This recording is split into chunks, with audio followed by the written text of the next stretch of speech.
Digital marketing నేర్చుకుని AI tools వాడుతూ డబ్బులు సంపాదించాలనుకుంటున్నారా? ఈ నెంబర్కి కాల్ చేయండి. సీరియల్ యాక్టర్ చంద్రకాంత్ మృతి పట్ల ఇప్పుడు ఇండస్ట్రీ మొత్తం కూడా తీవ్ర దిగ్భ్రాంతిలోకి మునిగిపోయింది. 5 రోజుల వ్యవధిలోనే ఇద్దరు కీలకమైనటువంటి ముఖ్యమైనటువంటి సీరియల్ ఆర్టిస్టులు మరణించడం పట్ల తీవ్రమైనటువంటి విషాద వాతావరణం అయితే నెలకొంది. పవిత్ర జయరాం ప్రమాదంలో మరణించినటువంటి తర్వాత తాజాగా చంద్రకాంత్ వ్యక్తి పవిత్ర చనిపోయినటువంటి విషయాన్ని జీర్ణించుకోలేక తీవ్ర డిప్రెషన్లోకి వెళ్ళిపోయి ఆ బాధను తట్టుకోలేక తను కూడా నిన్న రాత్రి సూసైడ్ చేసుకున్నటువంటి విషాదమైనటువంటి ఘటన ప్రస్తుతం తెలుగు టెలివిజన్లో తీవ్ర విషాదాన్ని నింపింది. సో దీనికి సంబంధించి పవిత్ర జయరాం మరణించినటువంటి ప్రమాదంలో మరణించినటువంటి తర్వాత ఈ 5 రోజు వ్యవధిలో చంద్రకాంత్ ఏం చేశారు, డిప్రెషన్లో ఉండి తను ఎవరెవరికి కాంటాక్ట్లో ఉన్నారు, చనిపోవడానికి కొంతకాలం వరకు కొన్ని గంటల వరకు కూడా ఎవరితో కాంటాక్ట్ అయ్యారు, ఏం మాట్లాడారు అనేటువంటి విషయాలకు సంబంధించిన చర్చ ప్రస్తుతం కొనసాగుతుంది. అందులో భాగంగా తన మిత్రులకు సన్నిహితులకు చాలామందికి తను మెసేజ్ చేశారు, కాల్ చేశారు, తాను డిప్రెషన్లో ఉన్నాను ఇక ఉండలేనటువంటి విషయాన్ని కూడా ప్రస్తావించారు. ఈ నేపథ్యంలో సీనియర్ నటి కరాటే కళ్యాణికి కూడా చంద్రకాంత్ తను మెసేజ్లు కానీ తన యొక్క అభిప్రాయాలను కూడా చెప్పడం జరిగింది. దానికి కళ్యాణి కూడా చంద్రకాంత్ ఉన్నటువంటి డిప్రెషన్ని తగ్గించడం కోసం ఆమె కూడా తన ప్రయత్నం చేసినట్టుగా చెప్తున్నారు. సో దీనికి సంబంధించి మనం మాట్లాడదాం, కరాటే కళ్యాణితోనే నేరుగా మాట్లాడేటువంటి ప్రయత్నం చేద్దాం. అసలు చంద్రకాంత్ మృతి చెందడానికి కొన్ని గంటల ముందు వరకు కూడా కానీ దానికంటే ముందు రోజు కానీ ఎలాంటి పరిస్థితుల్లో ఉన్నారు, ఆయన చివరి మాటలుగా ఏం చెప్పారు, ఎందుకు ఆత్మహత్య చేసుకోవాల్సి వచ్చింది అనేటువంటి విషయాన్ని కూడా మాట్లాడేటువంటి ప్రయత్నం చేద్దాం. సో కళ్యాణ్ గారు మీరు చెప్పండి, లాస్ట్ చంద్రకాంత్ తను లాస్ట్గా మెసేజ్ మీకు ఏం చేశారు, డిప్రెషన్లో ఉన్నప్పుడు తన యొక్క మాట్లాడినప్పుడు మీకేమనిపించింది?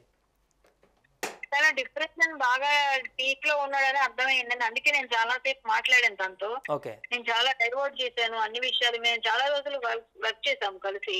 ఓకే, సీరియల్ లో నాకు అంటే నేను విలన్ అన్నమాట. అప్పుడు అబ్బాయి అసిస్టెంట్ గా ఉండే క్యారెక్టర్ చేసేవాడు. ఏ సీరియల్ చేశారండి మీరు? మేము ఈ 39 చేసామని అంతకు ముందు ముత్యాల ముగ్గు ఇట్లా కొన్ని సీరియల్స్ చేస్తున్నాను నేను. ఓకే, ఇద్దరు కలిసి చేసినారు. కలిసి చేసామండి మేము. మాట మంత్రం, ముత్యాల ముగ్గు, ఏవో 2-3 సీరియల్స్ చేసాం పేర్లు వదిలేస్తే. మేము ఆ టైంలో కూడా నాకు అసిస్టెంట్ రోల్ అనమాట అబ్బాయికి. అలా చాలా రోజులు చేయడం వల్ల చాలా బాగా తెలుసు. తర్వాత నేను 39 మానేసిన తర్వాత తిను మాత్రం కంటిన్యూ అయ్యాడు. మళ్ళీ తిను మానేసాను అన్నాడు. అయితే ఇట్లా జరిగిన వెంటనే నాకు ఫోన్ చేశాను. నేను వాళ్ళ దగ్గర నెంబర్ తీసుకున్నాను, నెంబర్ కూడా పోయింది నా దగ్గర. నేను ఆ నెంబర్ తీసుకొని మాట్లాడా, ఎలా ఉన్నావు ఏంటి, కష్టం ఉన్నప్పుడు పలకరించాలని చేశానయ్యా, ఎలా ఉన్నావు ఏంటి, బాగానే ఉన్నావా ఏంటి, నువ్వేం డిప్రెషన్కి వెళ్ళకు, ఇలా ఆలోచించుకుని మాట్లాడాలనిపిస్తుంది అని చెప్తే కూడా లేదంటే నేను బతకను అని చెప్పి మెసేజ్ చేశాడు నాకు. అంటే ఇప్పుడు పవిత్ర గారి యాక్సిడెంట్ లో మరణించిన తర్వాతే మరలా మీరు కాంటాక్ట్ లోకి వెళ్ళారు ఆయనకి? అంతే అప్పుడే మాట్లాడితే నేను బతకనండి, కష్టం, నా వల్ల కాదు, ఆమె లేకుండా నా వల్ల కాదంటే అలా అనకూడదు, పిల్లలు ఉన్నారు వాళ్ళని చూసుకోవాలి, నువ్వు చచ్చిపోతే దానికి అదే నా పరిష్కారం, ఇది చాలా తప్పు మాట్లాడుతున్నావు, నువ్వు సెట్ అవుతావు మళ్ళీ అన్ని విధాలుగా, ముందు హాస్పిటల్కి వెళ్ళు, ట్రీట్మెంట్ తీసుకో అంటే నా మైండ్ బాగాలేదండి, నాకైతే ఈ మధ్యలో ఏదో అయిపోతుంది తలకి, నేను ఇంకా ట్రీట్మెంట్ తీసుకోలేదు, సో నేను చెప్పలేను, నేను ఉంటానని అనుకోవట్లేదు, మీరు ఎవరికి చెప్పకండి నేను అది చెప్పానని అని పెట్టాడు మెసేజ్. ఓకే, అంటే ఇప్పుడు తనకు ఒక కుటుంబం ఉంది, పిల్లలు కూడా ఉన్నారు, ఆయన పవిత్రతో తన ఒక రిలేషన్ లో ఉన్నారు, ఇది ఇండస్ట్రీలో అందరికీ తెలుసా అండి అంతకుముందే? అంటే పెళ్లి అయిందని తెలుసో లేదో నాకైతే తెలుసు, ఎందుకంటే నన్ను పెళ్లికి పిలిచాడు. సేమ్ కమ్యూనిటీ మాది అబ్బాయిది, దానివల్ల మేము కొంచెం ఇలా మాట్లాడుకునే వాళ్ళము చాలా విషయాలు. సో ఏంటంటే అబ్బాయి పెళ్లికి నన్ను పిలిచి నేను ఆ టైంలో వెళ్ళలేకపోయాను. ఓకే, ఎవరు శిల్ప గారితో ఆయన పెళ్లికి? అవును, ఆ పెళ్లి మెయిన్ ఫస్ట్ పెళ్లి అయినప్పుడు పిలిచాడు నన్ను, నేను వెళ్ళలేదు. అది తర్వాత నన్ను చాలా సార్లు అన్నాడు, మీరు మాకెందుకు వస్తారండి, మా పెళ్లికి మా ఇంటికి ఎందుకు వస్తారు, మీ పెద్దోళ్ళు మీరు అని అట్లా అంటే, అలా అంటావేంటి, అలా అనకు బాబు, మాకు అలా ఏం లేదు, నాకు కుదరలేదు అంటే సరే పిల్లల పెళ్లికి వస్తారు అన్నట్టు నేను కామెడీ చేసేదాన్ని. ఓకే, 2 పిల్లలు అబ్బాయికి మంచిగానే ఉండేవారు. తర్వాత ఈమెతో రిలేషన్ ఇదైనాక వాళ్ళతో బ్రేకప్ అయిపోయింది అక్కడ. ఇప్పుడు మరి కలుస్తున్నారు ఏంటంటే తెలియదు. మొన్న కూడా చెప్పాడు ఏంటంటే అంతా అప్పచెప్పేసి వచ్చేసానండి, వాళ్ళు బాగానే ఉంటారు, ఈ పాప అమెరికా వెళ్ళిపోతుంది, నేను వీళ్ళని చూసుకోవాలి, నేను స్ట్రాంగ్ గా ఉన్నాను అలా అన్నాడు. మళ్ళీ ఏమో నిమిషానికి ఒక నిమిషం నేను చచ్చిపోతానన్న మంచి నేను బాగానే ఉంటానండి అనేవాడు. సర్లే సెట్ అవుతాడు అనుకుని అంత సీరియస్ తీసుకోలేదు, తను చెప్పినా కూడా ఏముంది, ఎవరైనా బాధలో ఉన్నప్పుడు అలాగే మాట్లాడతారులే అనుకున్నాను నేను. నేను నిన్న వైజాగ్ మొన్న ఈవినింగ్ లక్షవారం అంటే వర్షం పడుతున్నప్పుడు బయలుదేరాను నేను.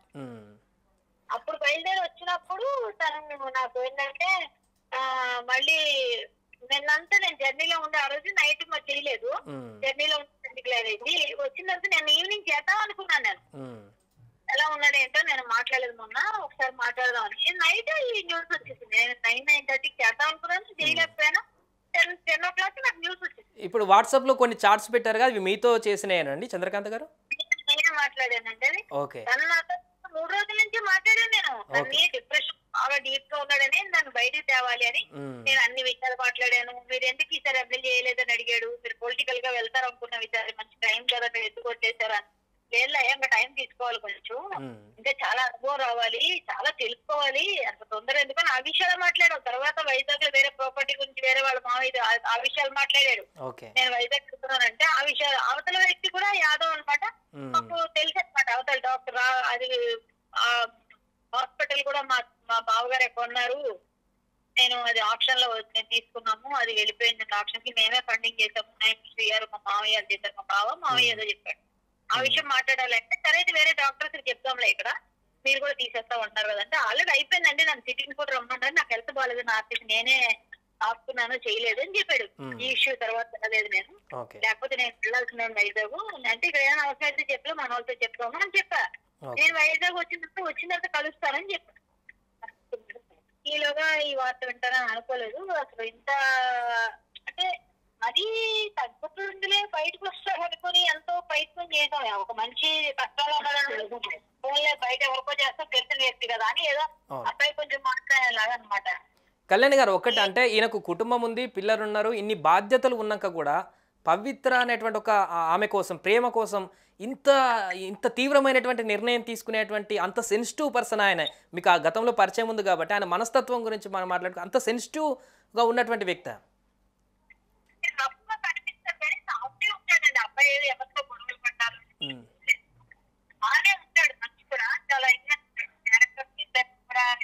అంటే డెడికేషన్ తో చేస్తాడు, చిన్నదైనా సరే చాలా మంచిగానే చేసేవాడు. క్యారెక్టర్ మంచిగా ఉండేవాడు, అసలు బాగానే సెన్సిటివే. కానీ మొన్న అయితే మాత్రం నాకు ఏమన్నదంటే ఈ రూల్స్ బాగా ఇంట్రెస్ట్ అండి, చాలా ఇబ్బందిగా ఉన్నాయి రూల్స్ అనేది, చాలా నీటిలో రాస్తున్నాను అని చెప్పి చెప్పాడు. ఏమంటే నేనే చంపాను అంటారు, నాకే దెబ్బ తగిలింది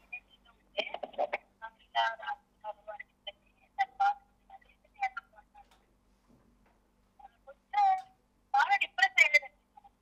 ఎప్పుడు అంటే ప్రేమ అనేది ఎప్పుడు ఎలా ఉంటుంది, ఆ అమ్మాయి కోసం అబ్బాయికి ఏముంటుంది మనం ఎలా చెప్తామండి. అమ్మాయి అమ్మాయి చెప్పలేం కదా, ప్రతి అబ్బాయికి నచ్చింది వాళ్ళు ఏదో ఇదయ్యారు, ఆ అబ్బాయికి నచ్చలేదు డైవర్స్ తీసుకున్నాడా లేదా తీసేసుకుంటాం. ఇద్దరు పెళ్లి కూడా వేసి ఇంక అనౌన్స్ చేద్దాం అనుకున్నాము, ఇంక బయట చెప్పలేదు కానీ మేము క్లియర్ గానే అందరికి చెప్తున్నాము అని చెప్పారు. ఇప్పుడు అఫీషియల్ గా వీళ్ళిద్దరికి పెళ్ళైందా అండి కళ్యాణ్ గారు? ఈ పవిత్రకును చంద్ర చెప్పాడు, నాకు చేసుకున్నాను చెప్పాడు. మరి నాతోనైతే చెప్పాడు చేసుకున్నావు అంటే చెప్పాడు. పెళ్లి చేసుకున్నాను లేకపోతే దిగుతున్నానంటే చేసుకున్నానంటే చెప్పాడు.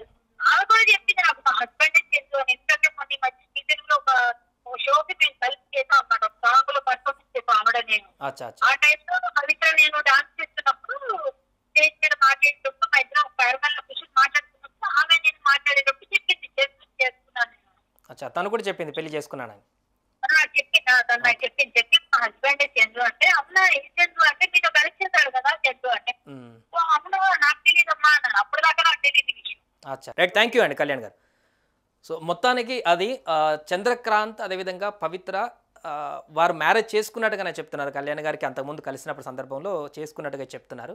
సో ఆ యొక్క బాధ నుంచి, పవిత్ర లేదనేటువంటి ఒక బాధ నుంచి ఆయన ఇలాంటి తీవ్రమైనటువంటి నిర్ణయం తీసుకున్నట్టుగా చెప్తున్నారు. కళ్యాణ్ గారితో లాస్ట్లో కొద్ది రోజుల ముందు కాంటాక్ట్లోకి వచ్చినా ఆయన డిప్రెషన్లో ఉన్నారని చెప్తున్నప్పుడు సందర్భంలో ఆమె ఎంత ధైర్యం చెప్పినా కూడా మిగతా వారి సన్నిహితులు కూడా అలాంటివి చేయకు, నీకు ఒక పిల్లలు ఉన్నారు, భార్య ఉంది, కుటుంబం ఉంది అనేటువంటి విషయాలన్నింటినీ కూడా మెన్షన్ చేసినా కూడా చంద్రకాంత్ ఈరోజు అలాంటి నిర్ణయం తీసుకొని ఆత్మహత్య చేసుకున్నటువంటి పరిస్థితి అయితే ఉంది. ఏదేమైనా కూడా తాజాగా ఆయన లాస్ట్ డిప్రెషన్లో ఉన్న కొద్ది రోజుల పాటు మాట్లాడినటువంటి విషయాలు, ఆ మాట్లాడినటువంటి వ్యక్తుల నుంచి చెప్తున్నటువంటి అంశాలు అయితే ప్రస్తుతం కొంత చర్చనీయాంశంగా మారుతున్నాయి. సుమన్ టీవీలో మీ పర్సనల్ అండ్ బిజినెస్ ప్రమోషన్స్ కోసం కింది నెంబర్కి కాంటాక్ట్ చేయండి.